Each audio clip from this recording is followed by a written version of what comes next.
Yes. Yeah. Um, we'll start with refreshing your memory. We had a show the other day, and it was called Russell Jordan, and people really appreciated having a little background on Russell. And one of the reasons you are in the area.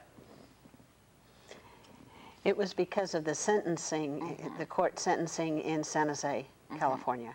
Yeah, and we had given you some background on what had happened to Russell and how bad, what comes later, how bad it was handled, and then you were able to go to the sentencing.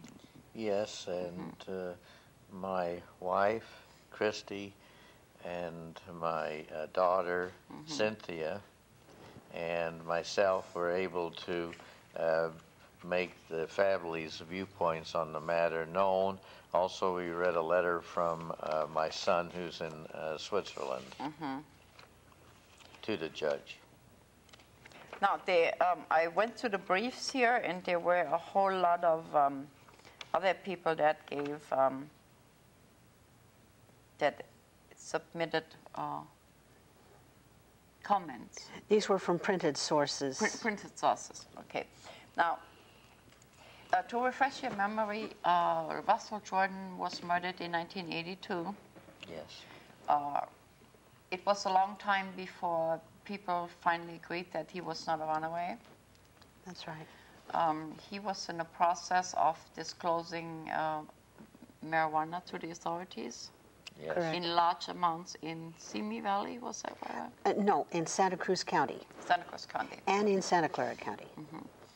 The other thing that it took many years for his body to be recovered. Yes.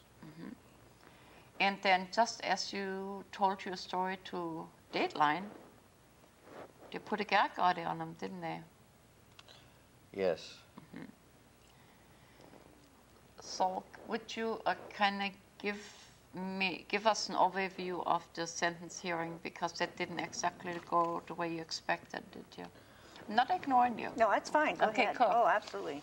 Well, there had been already an arrangement made, a deal cut between the prosecuting attorney and the defense attorney because of the lengthy period of time from his murder, and because Sean would only admit to that he had a self-defense situation. They cut a deal where he would get a maximum of 6 years if it was to be taken back to the time when those sentences were given in 1982. He was tried as an adult. He'll be in there for 6 years, but if he has a good behavior, since he's already been in there a half a year to three-quarters a year. Yeah, he was arrested in May. So he could be up for parole, I guess, at 2.5 years, according to California law. Of course, it was expressed by the family that we felt that it was a complete murder, that he should have gotten 25 years to life.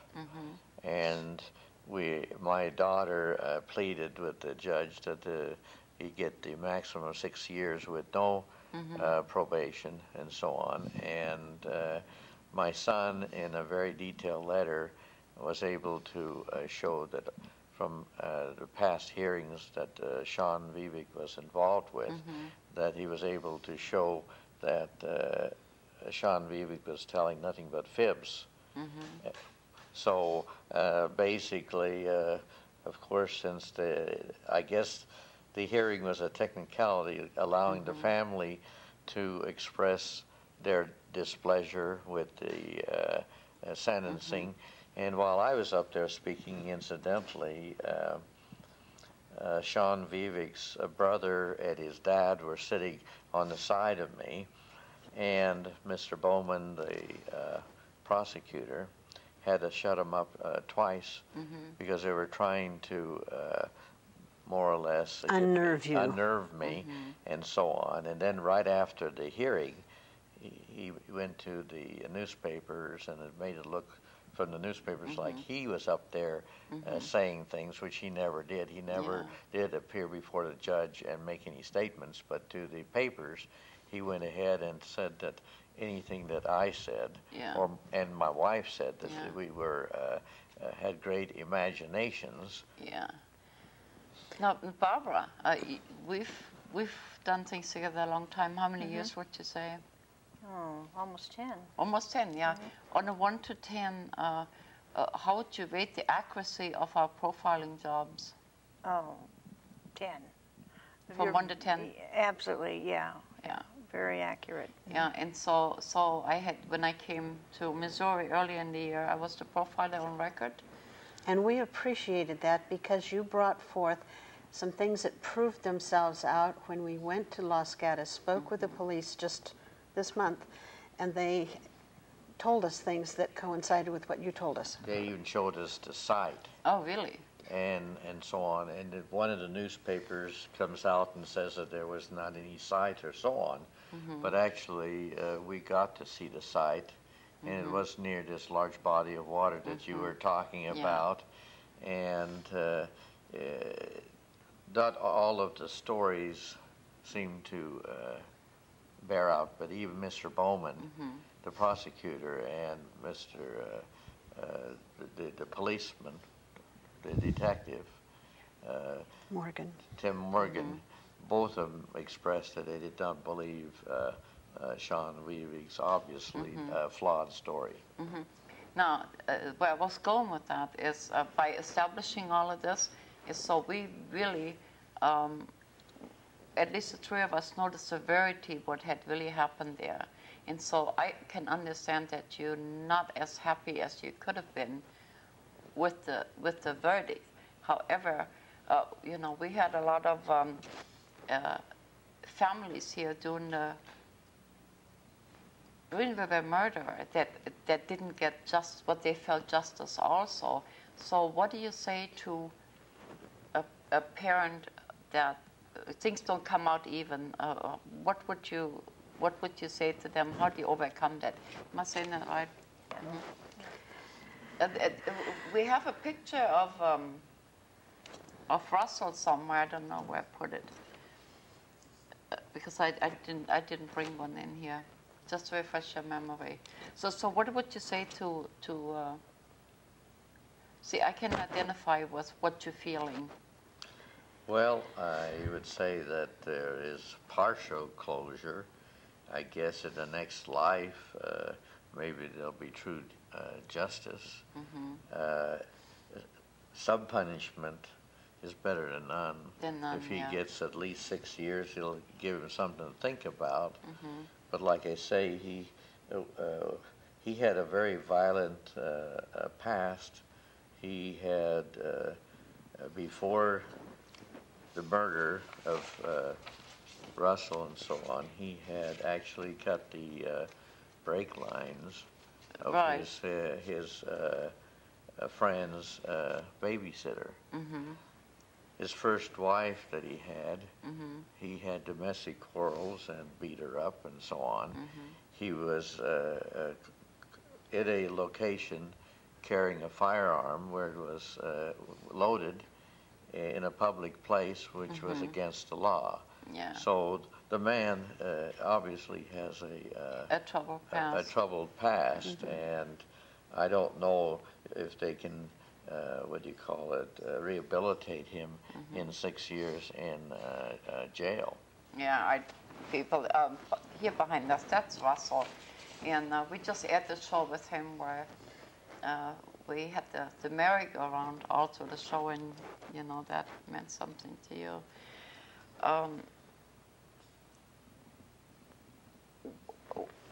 The other thing is here, now the trial is over. I didn't get any cooperation either because I had requested an update, you know, for media purposes, and that was not accommodated. And now here it is, what, 24 years, 22 years? 21 years. 21 years later. And you still haven't been able to lay your son to rest? No. In fact, they said that the bones wouldn't be available for 6 more weeks. What do you say to a person that's up against something like that? Well, there's a lot of paperwork. My daughter's been trying to get cooperation. Now, I have to say this much. Tim Morgan, the detective who's been on the case for the last 3 years, he actually put a very sincere effort into trying things. And I think Mr. Cameron, because he was under constraints, he did the best he could. But some of the people who were on the case earlier drugged their feet. And it was interesting that the FBI got the remains, you know, kind of late in the game. And it took a while before they could run their complex mitochondrial tests. And it's interesting that there were 4 people that came forward to Sununu's office and gave information. There were 2 people that came to the Los Gatos police. After an article had appeared last spring stating that it was definitely Russell's remains, and then these people came forth and remembered that there had been bragging and statements made. Well, you know, I hope that that is helpful to some of the viewers, because right now in this area, I don't know if you know the percentage or not, but there's a lot of they call them cold cases, and all of a sudden they are just they revisiting things from about that time period. So maybe that's helpful to some of the families that don't know what to do, and now that you at the tail end of it, at least. We hope that DNA tests will be made, and we hope that there will be an effort immediately to try to find the missing person and not wait too long. That's a long, yeah, that was just... In those days, there was no Amber Alerts. Right. And they basically thought everybody was just a runaway, and they went on the basis of rumors and things of this nature. And some of the agencies are better prepared today than they were in those days.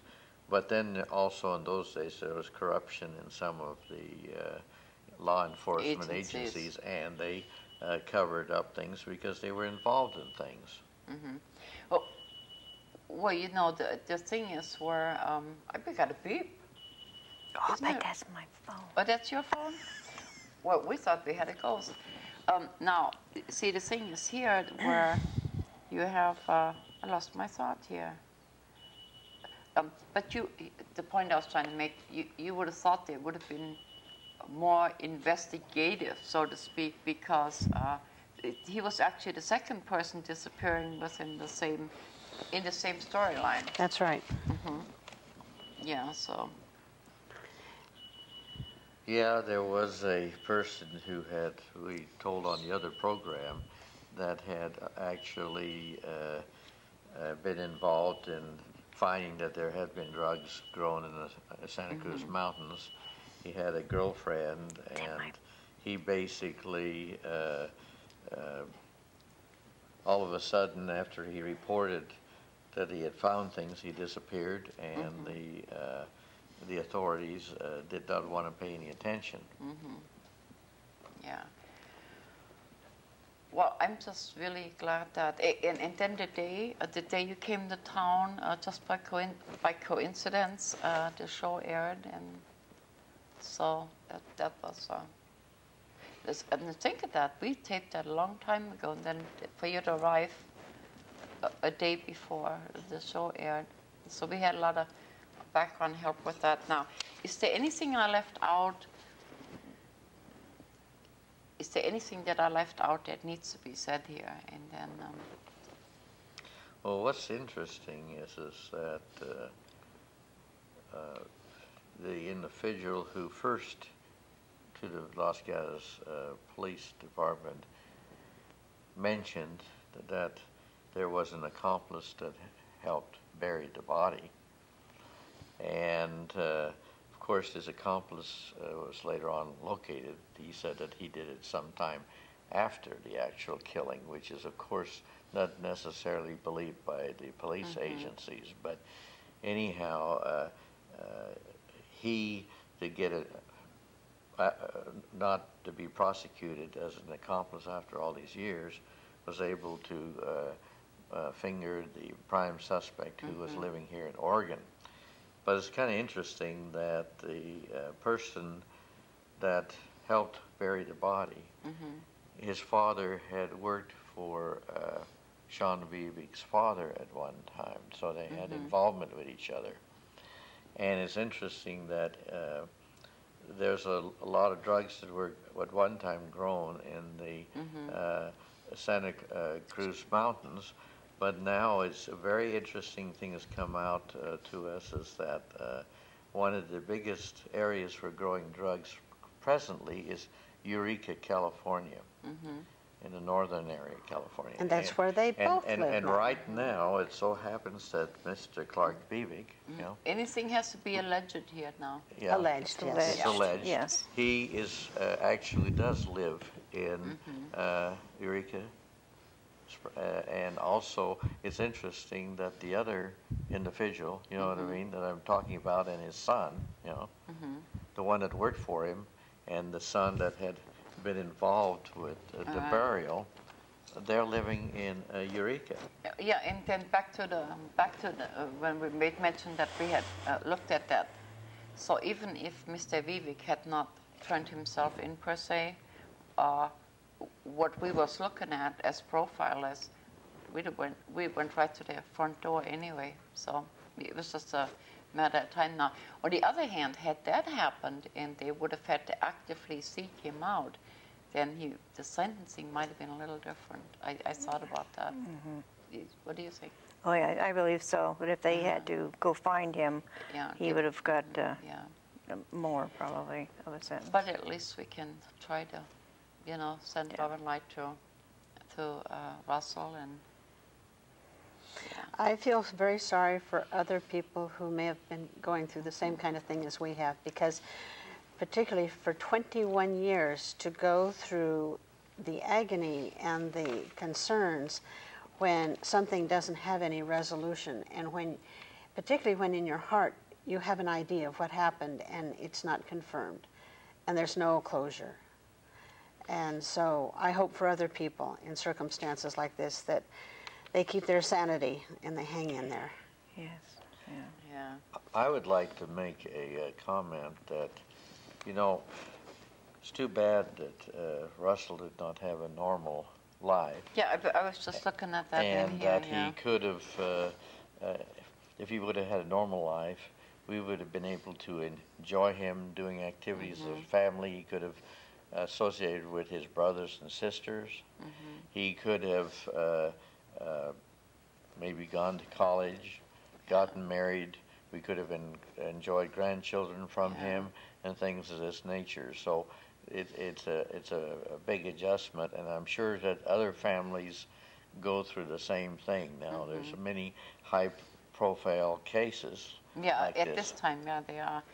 One of the things I thought that they would hold back high-profile cases because of the election, the upcoming election, and so if anything's like it was, and we have a repeat, we're going to need a lot of deterrence to get to the next chunk of the election. So that's why I thought maybe they had kept some of them back. Now, are we done with did we leave out anything? Because we want to go to the next place now. Well, I just hope that they'll eventually release his remains so he can be buried in Arkansas next to his mother, who died in 2000 of cancer, and so on. That's the wish, and arrangements have been made, and it's too bad that the Vivek family isn't helping out in any respect, you know what I mean, with all the expenses that are involved. So we have to depend probably upon the victims fund for that. Yeah. Okay, so that's the update on Russell Jordan. And thank you. I know it was hard for you to go there again, So maybe we can do some. Now, on the way to the studio today, we came the back road, so we didn't pass any stores. But Edie, our camera person, went into Poplar Mechanics. Now that's the front page. It's when the UFOs arrive. And the way this works into our show today, because Dr. Jordan is going to tell us where he's going when he leaves here. And actually, Popular Mechanic is always ahead of everybody, aren't they? I haven't had a chance to look at the article. And well, I'm going to go to you for a minute, Barbara. Next week, you're going to come. And Okay. we're going to do the show from when we went to the conference. Oh, that'd be wonderful. What a great time. You haven't had a chance to look at the article either, no? No, I haven't. No, I just Okay. saw it too. Cool. And Christy, you long for the ride, I'm assuming? Yes, I guess so. So how long have you been along for the ride with Dr. Jordan here? Well, the two of us make one. Oh, okay. Okay, and you are going where now? Well, when I'm through here, I'm been going over to Hanford to the Light Interferometry Gravity Observatory. I have been one of the pioneers in gravity wave detections and so on, and I have an appointment, and I'll be making possibly a presentation over there at Hanford, and that'll be one of the activities.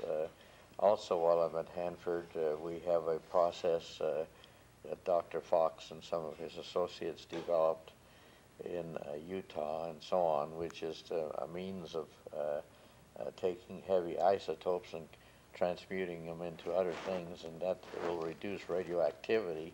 So we hope we can stimulate some interest at Hanford so that maybe the radioactive plutonium waste that is there can be converted into what I call benign material, and it will help with the waste problem that we have at Hanford. So I hope to be able to make a presentation also at that time. Then after that period of time, I'm going down to talk to people on the Mars project at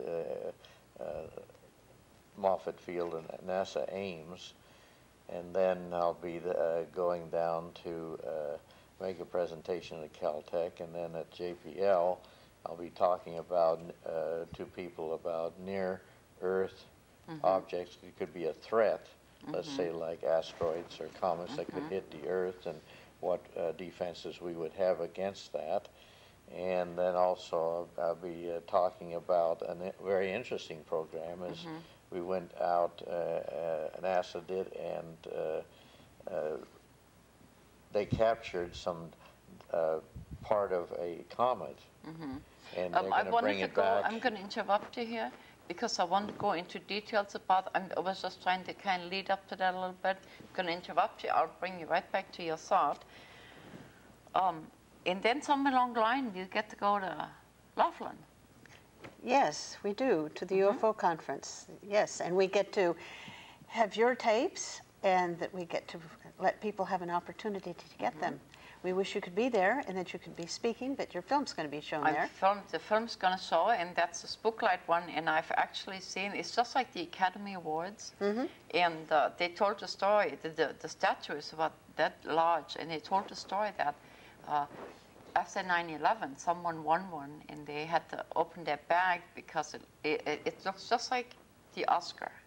Is it Oscar? Yeah. Yes. But it's an alien, you say. Oh, great. And so they wanted to know what it was. It looked kind of funny on X-ray, so. But they have really, really nice things here. And Barbara, what are you doing? What am I doing? We get ready to go to Mars, so. You're right. Well, I'm just ready to go to Mars. I'll tell you Ready to go to right now. Mars. I'm ready. Okay. Yes. Now, what you see behind us here is these are Native American burial grounds. And they were sent to us from some friends in Yuma, and they went there and took a whole series of photographs. And I'm not sure, I would assume they are Apache, but I'm not really sure, but I would almost think, would you agree, Peplo I type? agree. I would say Apache. Yeah, definitely. And the reason we're going to show you those today is because Dr. Jordan and I was talking in one of our late nighters how intrusive it is for us to go to other places. I'm going to let you pick it up from here. Well, if one studies some of the writings of Stitchin and archaeologists and others, we know there's been artifacts that have appeared, you know what I mean, in, let's say, not far from Baghdad, in the museums, you know what I mean, in Iraq and in that culture, the Sumerians. And when people look at man's origins, there's all kinds of interesting things. There's basically now three theories. One is the creationist theory, there's the evolution theory, and then there's the seeding theory, that we come from somewhere else. Now, according to the latest announcements and so on, that are just an article that appeared, basically just the early part of this year, they're looking, instead of looking randomly throughout the galaxy for life forms, All right. especially intelligent life like us, they basically, yes, they have now come up with a basically zone based upon the age of the galaxy, and saying, well, this is the most likely place where we're going to find intelligent life. In fact, we're kind of at the lower end of the scale. We'd be the least intelligent because we're the outer part of the habitable zone they've identified, and that they say there were more advanced civilizations, and this actually goes beyond what is known as the Drake equation, which is talked about in Popular Science in the article. And it kind of says we're wasting our time with SETI, that we basically, if we go look at everywhere, we're not going to really be looking at the most likely places.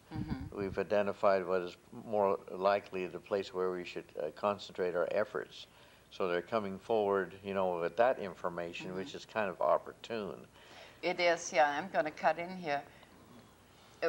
What happens is, I did interviews with Stephen Bassett. He is in Washington, D.C.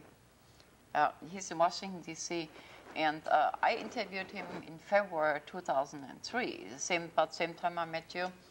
And in the interview that he gave to me, he said that President Bush had been asked during his campaign how he stands on the subject of releasing information of that source. And twice on camera and once off camera, he agreed that he would, you know, kind of come forward and at least make an attempt.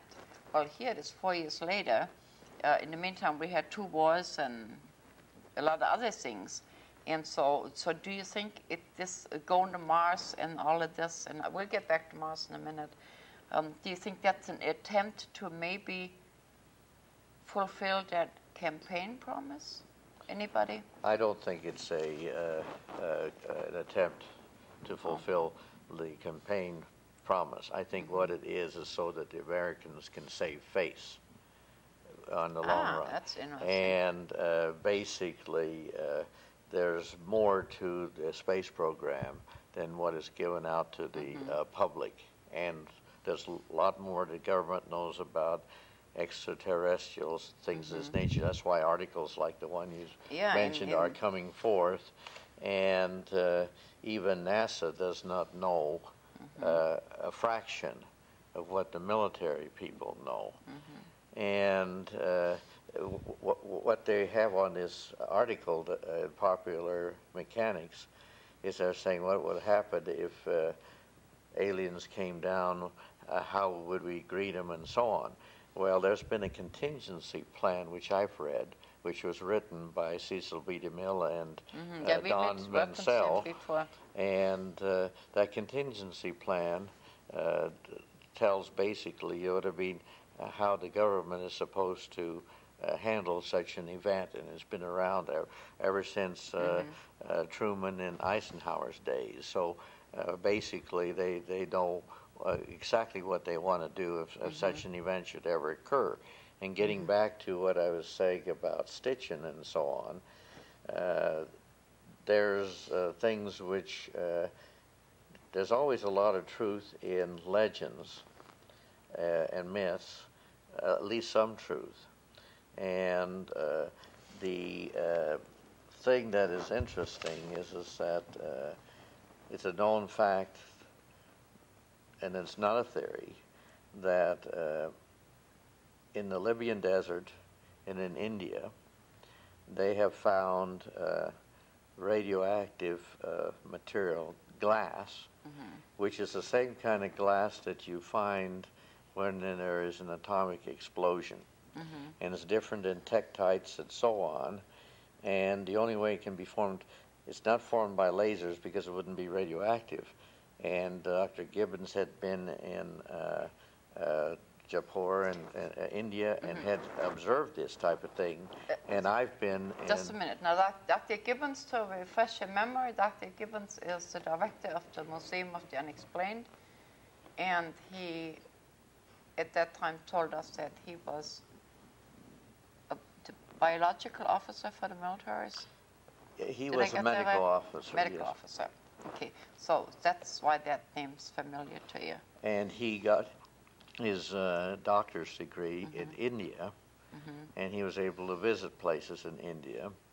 And in the Libyan desert, when I've been in Libya, and I've been years ago, I was in Iraq and also Iran and Israel and other places. I was able to personally see some of the volcanic glass that is found in the Libyan desert that's radioactive.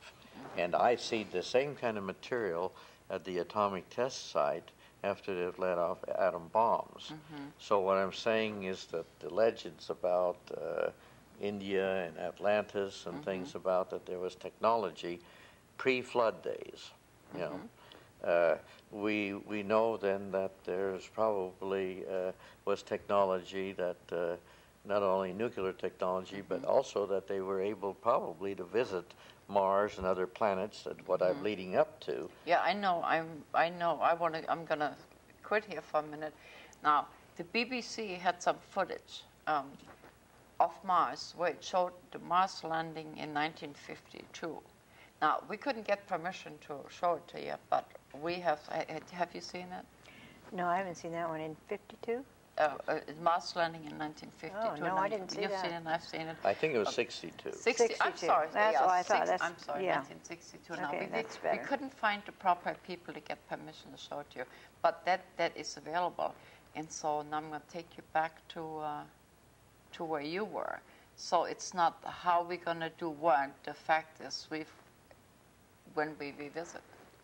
Well, the thing is basically we've gone to the moon, and there have been found monuments from probably earlier civilizations, maybe pre-flood days, or maybe from aliens, who knows, but they weren't put up there by us, and so on. And there are purportedly also things to be found on, allegedly on Mars.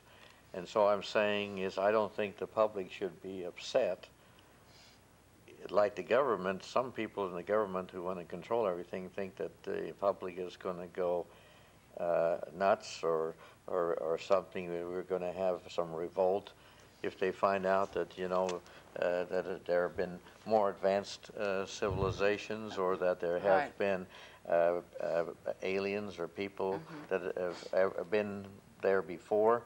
I find no problem. In fact, my wife and I have seen batteries that come from ancient civilizations. We've seen a computer from an ancient civilization when we were in our travels. So I'm saying we're not the first ones to have technology.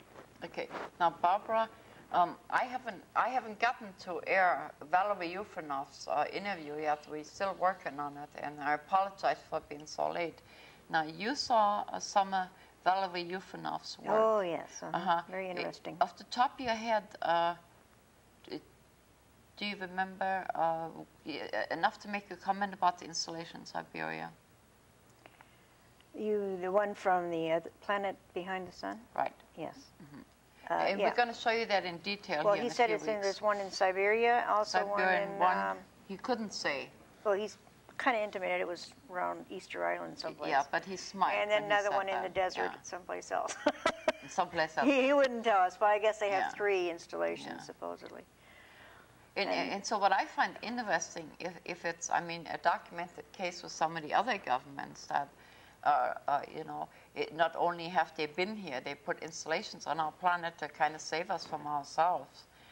So to me, what's the big deal? How do you feel about that? I don't know. It's very interesting. Interesting, huh?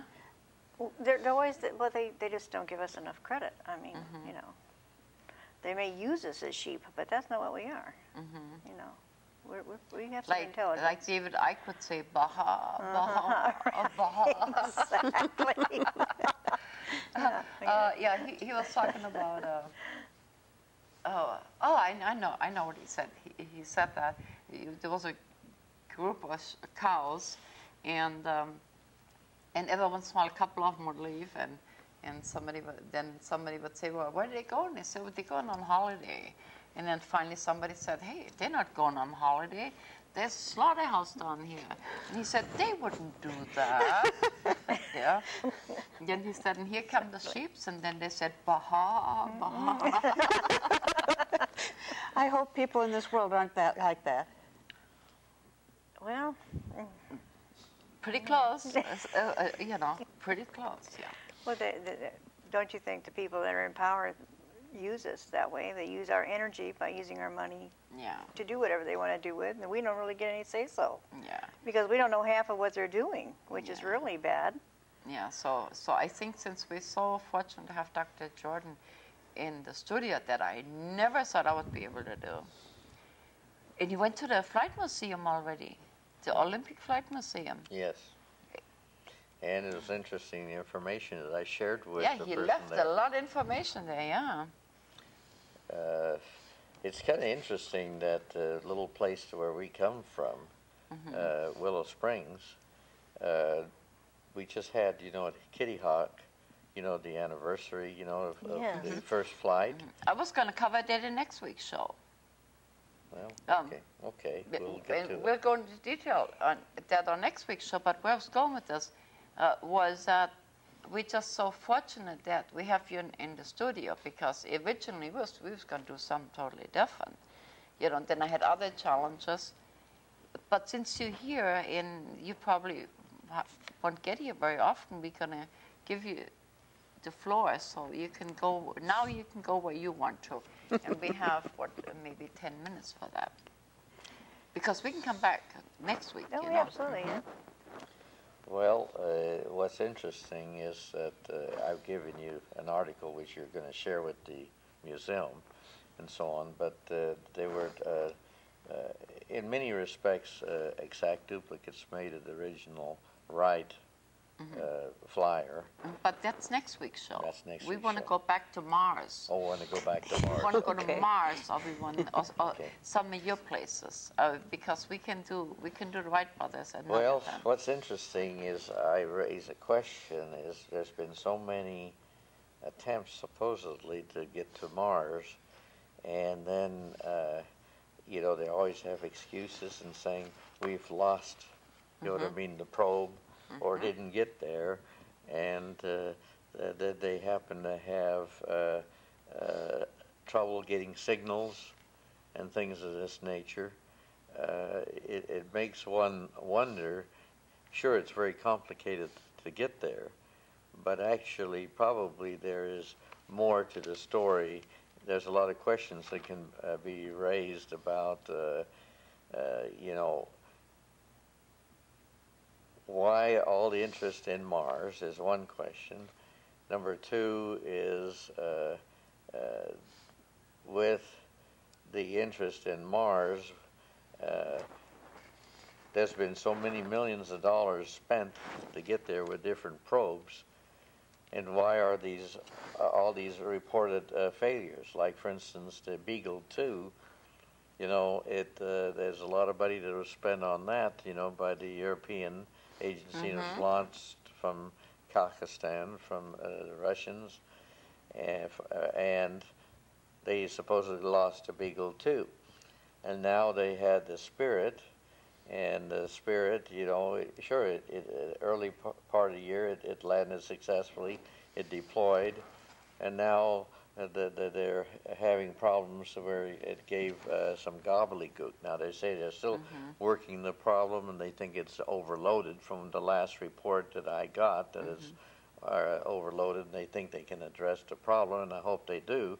But otherwise, it'd be an awful lot of money that's gone down the drain. And now they got the second rover running around, and hopefully that they've worked out and done their homework so that it is a success rather than another failure. Maybe it was a success, and we just don't know it. That's right. We don't know it. That's Yeah, well, right. you know, everybody wants to do this first now. When I came to your home last year, you have a really nice letter from one of the first astronauts that went to the moon. Jess Irwin. Jess Irwin, yeah, I saw it. Yeah, Jim Irvin. Oh, excuse me, Jim Irwin. Jim, what's his name? Jim Irvin. Jim Irwin, yeah. Yes. Well, like I say, I've known Many people. many astronauts, Yeah. and I've talked to some of them. And what's interesting is maybe I should make this public knowledge. This is maybe a good place to announce it. And people can find this information if they do some searching on the internet. Some people have leaked it, but it is actually true because I've been told this by the astronauts themselves from the horse's mouth. But I'll make a comment that we landed on the moon actually before Armstrong got there, a couple of years earlier. People don't know that. And that was a secret, you know, the Eisenhower era for military purposes. And because they were looking at some of the monuments on the moon, they decided at Mercury, Nevada, to go ahead and stage what was going on the moon. And they were signals that were being, actually, they did go to the moon. They were up on the moon. But people, if they would have revealed everything they were doing on the moon, it would have let the cat out of the bag. Right. Well, yeah, well, And of course you can't do that. You know, I mean, that's really understandable. Right. You know what I mean? Well, especially if they're landing Yeah. in a place and they don't want to reveal certain secrets. Right. So when Armstrong and so on, when they were on the moon, signals were sent, and radio hams picked up the signals to Right. NASA, and some of it was what I call was well, I could say Muffled. and some of it was not given to the public. And, yeah, that's understandable. Too, I and think. the Russians, I know a Russian scientist who said that the Russians listened to the complete transcriptions, so that we weren't hiding anything from the Russians, Right. and they knew what was going on. Well, here they put on, this was happened with Apollo 11, 12, and 14. 13, of course, they didn't land on the moon. They had an accident. Well, they staged this at Mercury, Nevada. Now, this is the same stage where they, later on, Hollywood put, you know, the Red Planet. Right. Now, when last year's film festival that Justin Wright and I was judges on, the Japanese had put together a documentary of why it couldn't look like that. But, you know, it's well understandable. I mean, this is so long ago, and TV wasn't the way it is. But this is one of the things that I run into. When you tell a story, everybody wants to have proof, and so it's hard to have a broad type conversation because it's like yourself, you know. You always, it's like that's why you're always ready with a piece of paper to, like you have to prove and triplicate everything that you think. That puts a lot of pressure on a person. Yes. Sure does. And all of this was kept secret for years, and it actually is still secret, but there's been some smart guys that looked at visors, and they looked at the lights, the stage set, and they said, well, this looks faked. Well, actually, it was a stage set. Yeah, it and was. it's the same one that they used for the Red Planet, basically, Hollywood, and it was so that they could let the Russians and the world, although, yeah, we landed on the moon, which we did, but they at the same time did not get to see everything that was going on. Now, when Irvin got there, and this is what Irvin told me directly, Personally, yeah. with the rover on 15, he could take trips away from where the television was, so they'd see the area where he landed. And then basically he could take a trip further away and look at things which would never get on a TV camera and be shown to the public. Yeah, and here we are in public access TV, and I brought a book. It has a lot of planets in it and things, and I bet you Bernie can just zap us in on a planet somewhere, just like that. I'm sure he's going to prove that to you. So Bernie can make us do anything we want to. Yeah. He can put us in planets, and he can actually make use talk. We can do wonderful things. Yes. Well, So what you say might not be what you said. well, maybe. What you see, what you see maybe. might not What you be see, what you we say. can, but it's interesting that 15, 16, and 17, they had rovers. Yeah. Now, an interesting thing that You would the- think they name it something else. Yeah, well, but anyhow, they had the rovers, and they could do their exploration uninhibited, and not worrying about the television images Yeah. that were being sent to Earth. Yeah. Now, the other thing that was kind of interesting is that I had sources. I had hired people working for me when I was ITT, a fellow that came up, you know, that Chrysler and General Dynamics were involved with the Saturn ones, and that Boeing built the Saturn V's. Well, if you look at the production lines and count the number of Saturn ones and the number of Saturn V's that were built, and if you look at the number of them that are on display, you know, places, and the number that actually were used in the what we call a Saturn program, the number does not add up. So what happened to all the extras that are unaccounted for? Right. And that raises an interesting question, and I'm saying was Cernan, was Apollo 17 truly the last time we went to the moon?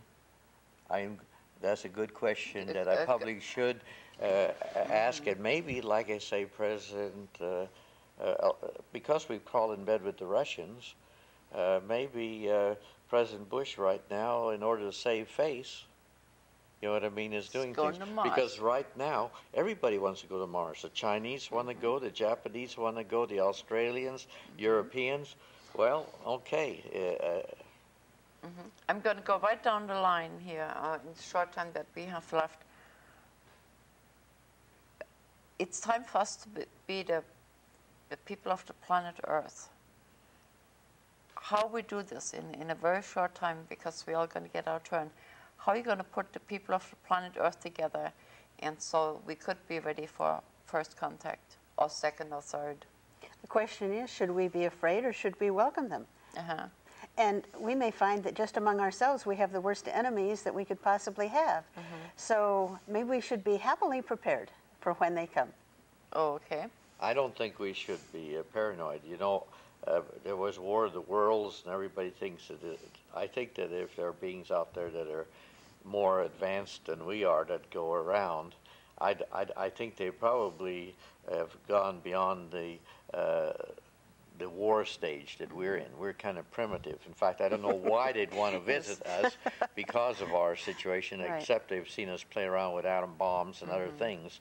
So we're at a stage, I like to take the Trekkie viewpoint that maybe, like I say, are we ready for the Galactic Federation, and not to be controlled by them, but are we ready to Be a part of them. be a part of them, and can we have peace on Earth instead of having a bunch of paranoid governments that want to have a one world government and control us. And then, in fact, there has been statements made that maybe some people in the government would like to stage an event, you know, at Area 51 or in California or Dugway or over in New Mexico or something, and bring down something, say, here are the aliens, and it's, you know, government, maybe Russian, American government that says, well, here are the aliens, and either they're friendly or they're our enemies, and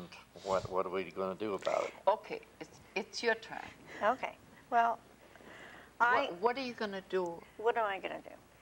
I think that we're grown up enough to take it on the chin, whatever they do. And I think if they were going to annihilate us, they would have done it a long time ago. I agree. I agree. And if they did do the seeding part, honest, they have a genuine interest in us and have been here, you know, helping us out. So maybe a little bit. Some of them, not all of them. Like I said, there's good and bad. It was brought to my attention that someone went to my website and started reading a lot of things, and they labeled us the Antichrist, and also people in favor of the New World Order. I'd like to correct that. You need to go to the website again. Yeah. And because we project love. Actually, it was the words love and light kicked us into that horrible category. Can you believe it? No, that's really hard to believe. Yeah. Makes you wonder who did that then, doesn't it? Maybe Yeah. we're making our point too well. Popular Mechanics for the month of February 2004. Just came out. Just came out. They have done themselves. Fate magazine, we took pictures for Fate magazine with Phyllis in bed with an alien, and that didn't happen. So we're going to have to ask her what happened to that. And so if you see Fate magazine and Phyllis in, you know, with an alien, we're kind of responsible for that one. I'm glad you're feeling better. No, thank you. I'm glad you came a long ways to come and visit with us. Yes, thank you. We're glad to have come. Thank Yeah. you. And so hopefully our journey is going to run parallel for some time, yeah? You're going to encounter a lot of snow in the next few days. So, oh, it's time to go. Cool, thank you. Vivian, Edie, Barbara, Dr. Jordan, Christy, you've been great. Come see us next week. Cool, that went great. That went